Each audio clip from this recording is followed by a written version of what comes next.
Welcome to Everyday Entrepreneurs Everywhere with your host, Chris Parker. Well, hello. So, Roi, welcome. This is Roi Frey, someone I've known for quite a few years. Originally met in the Netherlands, but as he is also in the film industry, we've bumped into each other at different festivals in Cannes, Berlinale, I think, maybe Rotterdam. And whenever you're around the Netherlands, I love getting together. And I think last time we had literally pizza and beer, which is marvelous. So Roi, would you please introduce yourself? You know, who are you? What do you do? And why do you do what you do? Sure. Well, first of all, Chris, thanks for having me. I think you guys are doing an amazing project with the podcast. I'm very curious to listen to your other interviews. My name is Roi Frey. As you said, I'm currently based in Israel, just outside Tel Aviv. After 10 years in London and Holland, I found myself coming back home, mostly following the work, actually. For the last 5 years, I worked at a distribution company, film distribution, here in Israel. The last 2 years, we developed a streaming platform for the Ministry of Education here in Israel, which we just before quarantine started selling abroad. But then there were no schools to work with anymore for quarantine, so we put that on hold. My forte, my speciality is to narrow down what the product actually does, and then finding the right market for it. Mm-hmm. Also, in the sense of how should I say it? Like putting the right words for the market to understand what your product does. Refining the message. So that's really my forte. I love Simon Sinek and how he always starts with why. Mm-hmm. And for me, I've been doing it for years. Actually, the guy who taught me this, I think, was Mick, our mutual friend. Mm-hmm. 10 years ago, introduced Start With Why to me, and it completely changed my life. So what is your why? Well, I believe we're not here to just help ourselves. Mm-hmm. Like, I think the strength of humanity is the fact that we do for each other. And so I'm always driven by doing things for my community. That's how I got involved with film in the first place, as a means of sending a message over to hundreds of thousands of people around the world by film. A very strong medium in my sense. And then and now with the digital world, with high tech, everything is scalable, everything is global. Every product you make in Israel is not made for Israel, it's made for the global users community. Anything you make in Holland, you make it not for the Dutch market, you make it for a worldwide market, or anyway, a larger market than your origin country. And so now I'm trying to do that move to other industries, to move away from film into other industries with that good tech sort of providing value to people. Yeah. As a guideline. No, and in all of our experiences, because you mentioned that you are a packager or a simplifier and bringer to market. I think one of your superpowers is also is calling bullshit when things don't make sense, which you mentioned to me a lot, and that's I think that's brilliant because for me, if you come up with a concept, you have to expose it to the wild and to learn about it. You have the brilliant balance between the creator aspect as well as the commercial aspect. So no, it makes sense what you're saying. So question I have for you is, with so many opportunities out in the world and so many capabilities under your belt, how do you focus? How do you maintain focus on the one thing or the one product or the one customer or the one business for a long period of time? I don't. Okay. Me either. It's exhausting. Good. Okay. It's exhausting to stay focused on one project for a very long time. Yeah. I do a lot of social work in the sense that I'm involved in some political protest. I'm involved with the motorcycle community. Mm-hmm. It's still a dream of mine to learn how to ride and go out there and see those pictures of you guys out in the desert and that camaraderie. That still just makes me hungry to join you guys. Yeah. It's something else, you know, and every community has their needs. Specific, say, with the motorcycle community, there's an issue with safety barriers. Mm-hmm. Apparently, the regular safety barriers are guillotines as far as motorcyclists are concerned. You're 9 times more likely to die from an accident meeting a safety barrier if you're a motorcyclist. Wow. You are better off without a safety barrier than you are with a safety barrier. By safety barrier, you mean the guardrails on the road? Okay. Yeah. What are they like? Are they like razor blades right at neck height or something? Because so they have this sort of horizontal bit, but then it's been held up by posts, and these posts they're knives. So if I slide off my motorbike and I slide towards the safety barrier, I get cut in 2. Oh shit! By the posts holding the barrier up. There's a way around it. You basically installed another line of horizontal barrier on the bottom. Yeah. But anyway, in Israel, the state of Israel has not found the budget to fix the barriers for the past 5 years. They have a standard. They have issued reports to acknowledge the risk of the regular barriers, but there's no money to, you know. And we're talking, 10 million euros. Well, it sounds to me like what gives you focus is what you find meaningful and passionate then. Definitely. But what I'm trying to say is, if I do this community involvement work twice a week, that fills me up to do a streaming platform for the Ministry of Education. Okay. You know, that's what I mean by I don't focus on the one thing, because because one thing takes a long time, and you need to feel progress all the time. You need to feel, I need to feel that there's value in what I do. Like in every sense, every time I contribute towards something, I want to know that my contribution is valuable. Yeah. And you can't always get that immediate feedback, which is there. That's why it's helpful to me to work on several planes, because when there's a little progress here, I get filled up by that, and then there's no progress in this lane, so there might be progress in this lane, so I'll get filled up by that. So would you say that you don't focus on one particular thing for an extended period of time, but you shift your focus then? Or do you have literally 15 things in your brain at once? Because I think that would drive me nuts. 15 things in my brain at once. I use my calendar intensely because of that. So I know I can share my, it's like time slots. Yeah. Let me. I'm going to jump out of order on this script, so forgive me on that. But which we're loosely following. But what are some tricks or tips or tools that you have? Because you are incredibly busy with a whole portfolio of activities, some commercial and some more community oriented. What are some tips that help you simplify all that in your mind and get things done and stay productive? I guess I've seen a lot of talk about that in the last couple of weeks, and that is time off. Mm-hmm.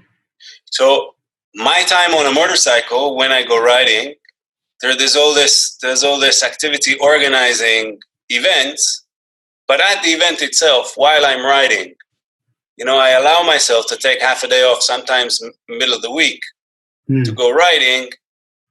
And that time off allows me to then get inspired about some of the projects I do. Yeah. I go sailing every couple of weeks. So that's 4 hours. I don't know when the last time you went sailing, but as soon as the boat leaves the marina, it's like you're abroad on holiday. Yeah. It's unbelievable how there's a cutoff point where you leave your everyday behind, your default everyday behind, and you go into this la la land where you put your mobile phone down below, you kick your shoes off, open another button in your shirt, just unbutton your shirt a bit, and then that allows your mind to get inspired. And I think Churchill said that about cutting back the cultural budget of England during the war. And he said, well, if we don't have culture, what are we fighting for? Mm. And I think it doesn't have to be culture. You need a reason to fight every day. Yeah. So may it be your meditation in the morning or your half a day off going riding. Well, it's funny you talk about reason. And I know if you're listening to the podcast, you can't see it, but 2 books I just finished are Frankl's, Man's Search for Meaning, and another one, which was The Choice from Edith Eger. And these, of course, are 2 people who survived the concentration camps. And that was basically their message was you can endure anything if you have a reason to do it. Yeah. And one of my beliefs is the reason our current global culture, Western culture at least, is starting to unravel. Think about Black Lives Matter is that, I think we've lost a connected reason for humanity, and I don't know if it needs to be something that grandiose, but, if I am, I think let me look at myself first. If I am clear on why I'm here and how I love and care for self first, and therefore can care for others, I think if we all did that, then I think there would be a lot more peace in the world. But I agree with you. I think social media allows a higher volume of discussion, but because it pulls everyone apart from each other, because we're not saying things to each other's faces, the quality of that discussion kind of diminishes. Yeah, I'm not even sure if I would call it discussion as opposed to coconut throwing, but yeah, exactly. So that's and now with COVID-19, the amount of people who wanted to talk to me on Zoom, just to reconnect and keep up with how you doing. Even my brother lives in the States, and I spoke to my brother more than ever before during quarantine. Which just shows you how much people crave that personal contact with each other, and how much that fills them. I actually wrote a few posts on LinkedIn on that subject as far as working from home is related, and a few tips on how to get your team to kind of feel like they still have a social life together as a group. I would love to hear one of those tips, because what I'm hearing more and more from different people, to top executives to entrepreneurs and solopreneurs, is when you're on Zoom, it's really task oriented. So we're here because we're doing a podcast. We have a script, but we did take 15-20 minutes up front to say, Howard, we connected a bit and say, hey, what's happening? Because we both made some professional decisions recently in our lives, and it was beautiful to hear and share. But how would you advise people to connect as people and create space for that unstructured humanness? Because I think that's what's really missing with the Zoomy lifestyle we have these days. Totally.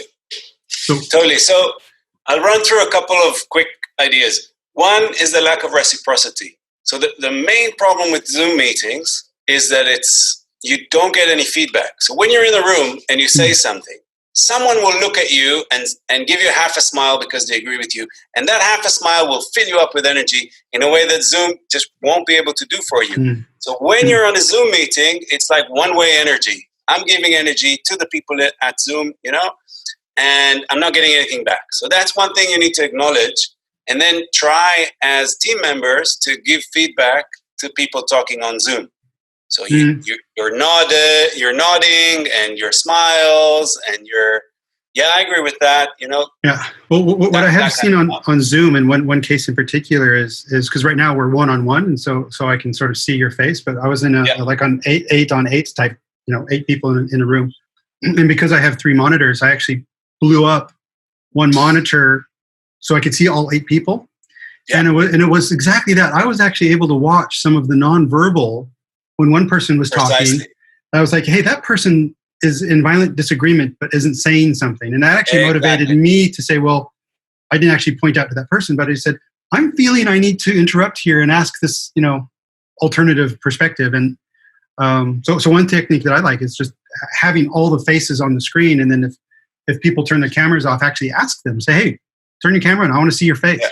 Yeah, so, I know it's a little intrusive, but I'm really getting a lot from watching you guys react to what I have to say. So that's okay. And then another quick tip is to start the meeting 5 minutes or 10 minutes early. So there's a balance between time to value. How much time am I spending on this Zoom meeting to get the value I need out of it? So that's like one factor, time to value, and then personalization and the personal contact, the watering hole, the corridor talk. So one tip I got is to say, okay, we meet 10 minutes before everyone, like before the actual meeting. So if the meeting's at 2, let's start at 10 to 2. And then each of us will say, how did they come to this meeting? In the sense that, I just had to pick up my kid from kindergarten and give him and I just had to rush, and I didn't. Just say in 2 sentences, how are you arriving to this meeting? Yeah. And that's exactly like meeting in the office and saying, yesterday I got a parking ticket, or, it's exactly the same thing. And it will give your team that extra bit of moment to gel together. Yeah. And that's really missing during Zoom time. What I'm compelled to add to that is something that I have done for years in in-person meetings is leave time at the end for 4 magic words, which is, how do you feel? And so at the end of these sessions, because I'm typically involved in corporate technology stuff, that's where a lot of very intellectual, structured thinking goes on. And what I love to do is at the end of these, it's like, okay, well, how do you feel? Invariably, they go, well, I think about, like, no, that's not was the question. How are you feeling now? And so often that unlocks some jewel of like, well, actually, I feel great because we'd never spoken about that before. Or actually, I'm not really feeling good about this at all because I think we've been wasting this whole hour and we talked about the wrong things. I'm like, well, yes. Yeah. Tell me more about that. Tell me more about those things. That's the real conversation to have. So I love the idea of creating some space up front just to check in. What are you coming with? Where are you coming from? And at the end, just, okay, so how do you feel about what we just did? And sort of close it a bit. So I think that's the challenge for managers. And again, I wrote a lot of tips for managers on my LinkedIn. It's a big challenge for managers running teams on Zoom and keeping it personal, keeping. You asked about a growth tip. Here's a growth tip. You have to get people aligned to the why. Mm-hmm. If your team understands the why, every single one of them understands the why of your either organization, the why of your team. Why are you doing this thing that you're doing? That would give everyone the space to contribute. Mm-hmm. If people are not exactly sure why they're doing what they're doing, their hands are tied. They can't help you. Yeah. So how do you do that? How do you ensure your team really understands not only your why, but maybe the collective why? I guess I start a lot of my discussions with the why. Mm-hmm. You can always start the presentation with the company's vision as a first slide. Mm-hmm. Doesn't matter what the presentation is about. Yeah. And then if anybody has a question, they can raise it straight. They can say, "Hey, I don't know this sentence. I've never heard this before. Yeah. Is this what we really do here?" Yeah. Yeah, exactly. Or you're saying that sentence and I don't believe you. So yeah, well, a good friend of mine is doing. He's got an automatic system that he kind of quizzes top brass in big organizations. And his questionnaire usually uncovers at least one top executive who is not aligned with company vision. Mm-hmm. And that's amazing. It's like carrying a huge weight because this guy isn't moving in the same direction as everyone else. Yeah. So and once you discover that, align everyone. Well, once you discover that, that's the start of the journey. If you can accept that one or multiple people is not on board, well, then you can make decisions. You can remedy it, or in any number of ways. Yeah. I think most of the time they're not on board because of a misunderstanding, or they're not on board because they're in conflict with the person who's managing them. Yeah. They're in conflict with the CEO, so they're not on board. Yeah. Something these are solvable issues. So something I love to do is, and you've seen this, the simplicity canvas, the scan that I have, yeah. But it really doesn't matter the tool. So you could use, because the tool is really irrelevant here. But the, like your friend's questionnaire is, what I just love doing is if you have a management team or a group of people, you have them fill out, you answer the questions independently, and then go through a facilitated process to see where do they violently agree and where do they violently disagree. Because both of those should be discussed. Okay, we all agree on this. Are we wrong? Should we? Okay, don't have a light conversation on that because maybe you unearth a false assumption or something. But then where you violently disagree, say, okay, well, why? What assumptions are we making? What information do you have that I don't have? Or can we make a decision now for the time being or something like that? But one other thought is what I like to do is big room planning, and it's coming from the scaled agile world, again, from the tech background. If you bring all the developers into a room every quarter, and just like you said, I love it, you get the CEO up front first to say, this is why we're here. Yeah. The second person I love to have up there is a customer. This is why we're here. And if you have leadership saying this is why we're here, and if you have customers repeating something related to it, that this is the value I get from it, that sort of creates the space for us to do the planning for the next quarter. And it's always amazing how after you build some trust and people can start calling bullshit on each other, like, yeah, you keep saying that, we don't do it or whatever it is. So, no, cool. No, lovely. So, where are we on our let's talk about business growth, because you're a business development guy, a concept productization business development guy. That's how I see you, a bringer of things to market, a commercializer of ideas. Once you have simplified something down to a clear definition or proposition, then how do you grow that business? Do you have what's your secret for taking a product to market and scaling that? Yeah, again, it's the same process of starting with why and aligning all the people who are working on this project. Mm-hmm. Because then I believe in people, empowering your teams. The people that know your product better than others are people that work on the product. So if there's any scale for improvement, it'll come from them. So you need to empower them to understand the product precisely and what you're trying to achieve. Understand the customer, as you say. I read today on Hotjar that I love product management is like sailing. Oh, cool. So you build a sail and then you have to adjust it to the wind. Yeah. And the wind changes from time to time. So the wind is the customer here, and then the sail is your product, and you have to either pull it in or let it go. Depends on on the wind. So I think you can really feel. I use data. Okay, you have to use data a lot to try and get that feedback. A/B testing is king. I'm a firm believer of agile, and then so that's really agile is really like sailing, because you pull it in and you can feel whether the boat took off.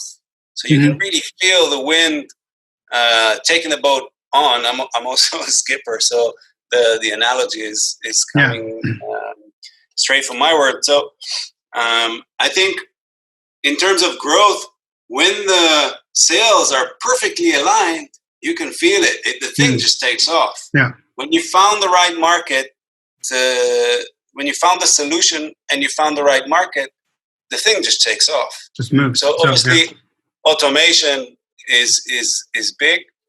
There's a lot to do in terms of automation. There's a lot of companies that do automation, and that's amazing. Saves a lot of time. Well, what I like to say is if you are building on a swamp or a pile of crap, then you're just going to automate the spread of the crap, and it's not going to work. Yeah. And so it really, needs to, like you said, if it's beautiful, if it's elegant, if it's connected, if it's worthwhile. Yeah. At the end of the day, you have to provide value. If you don't provide value and you don't know who you're providing value to, if you can't find that connection, there's nothing to grow. Yeah. Then you're in that swamp that you mentioned. Yeah. I want to put that last 5 seconds on a repeating loop and put it on a screen right in front of me. So when I'm out there creating crazy stuff, Roi will just, make it worthwhile, make it valuable. So make it work. Yeah. Create value. That's the bottom line. That's what I do every day of my life. Mm-hmm. Try to create value for people around me. May it be motorcyclists, may it be my next client, coming on this podcast for me is a way to create value. Yeah. And you mentioned you have a lot of tips on LinkedIn. So I'd like to get those links and I'll put those in the show notes so people can go back and benefit from that. So if you can point me in that direction. So while you do sailing, my background was rowing. So I'm an oarsman and it's a different thing, but it's on water. But you understand alignment. Exactly. Yeah, exactly. And also, the coxswain, the person who's steering provides the context. Okay, we're half a boat length behind or we're half a boat length ahead. And then once that person gives the context, and then they can start saying, okay, well, increase or decrease the power or the stroke rate. And a lot of people think the coxswain goes stroke, not true. Actually, it's the person, sitting in the front of the boat that sets. So it's a self-organizing system. The coxswain gives a bit of context. This is where we're going. We're losing. I need more from you. And then the team has to get in the right sync. And once you've practiced a lot, talk about agile and self-managing, then you start to fly. And if people have disagreements, like, no, I don't think we're losing, or no, I want to go on a different stroke rate. Well, then you're going to have this very large piece of metal in your back or piece of wood in your back, and it's going to hurt badly. So it's and then that. But that moment I'm talking about when all the oarsmen are aligned, you can feel the boat flying. You can literally feel the difference. It's enough to have one oarsman out of line. Yep. For the thing not to move. Yep. And in a rowing boat, it lifts up a little bit. And for me, it's the feeling is matched with a sound because you hear nothing but the bubbles under the hole. Right. And it's just going. Yeah. So that's my major tip on growth. Yeah. Get everyone aligned, and then magic happens. Yeah, and I guess there's some practice there as well, because when we implement agile in organizations, it's really awkward, and people are still asking bosses for direction and decisions to get made, and then it takes a bit of an enlightened boss, someone like yourself, to look at them and say, "Go do your job. You got this." Yeah. I have confidence. And if you fuck up, I'm behind you, because I understand. I gave you the space to grow into. So when you fuck up, it's my responsibility to back you up. Yeah, cool. Roi, this has been awesome. Looking at the time, it's with sadness that I have to wrap it up, but we have to fit within these 30-minute blocks. I've thoroughly enjoyed this. Thank you so much. How can people find you online or wherever, if they need help with growing their business or leading their business? How can people find you? I'm on LinkedIn. It's pretty easy. Roi Frey on LinkedIn. I'm on it every day. And that's Frey as in Frey. Yeah, and it's a Roi with an I. That's a good point. Which is great because it stands for return on investment. Or Republic of Ireland, depending on where you're coming from. Both value in different contexts, so that's cool. Roi, thank you so much. We'll put your LinkedIn in the notes as well, so people can reach out to you.